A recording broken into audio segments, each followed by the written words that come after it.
Hello，我係 Leanne 啊。咁今日咧又要去打化療啊。今日係星期一，又要翻去地獄啦。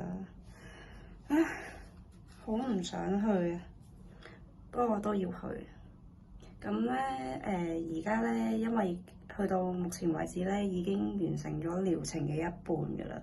咁我4月中到而家咧，已經打咗2個 cycle，即係4支針啦。咁上個星期四咧就去咗照 PET scan 去睇下，之前嗰啲藥咧對我又起唔起到作用啦。咁如果見到可能啲癌細胞已經有殺咗一半或以上嘅話咧，咁即係代表之前啲藥係 OK 啦，咁就會原定嘅治療計劃就會繼續進行啦。即係總共用之前講嘅 AVD 加免疫治療打8針咯。咁但係如果唔順利咧，咁就要換藥咯。希望順利啦。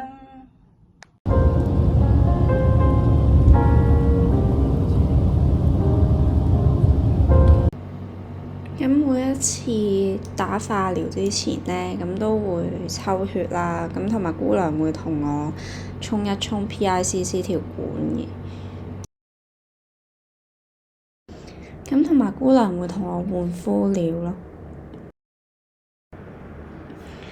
打第5針化療個過程係非常之攰到我都講唔到嘢。咁中途都瞓咗幾次，買咗嘢食，但係都食唔到，食咗1-2啖就放棄。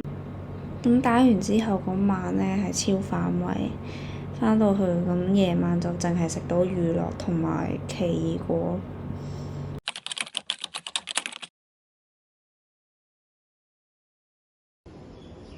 Hello，咁今日咧係我化療完嘅第2日啦。咁呢次係打第5針啦，即係第3個 cycle。咁今日起身咧，覺得個狀況幾好，冇之前個針咁辛苦咯。但尋日打嗰陣咧，就真係好辛苦，個人好攰咯，跟住個喉嚨啦又好乾啦，跟住成個人都冇晒啲 energy 嘅。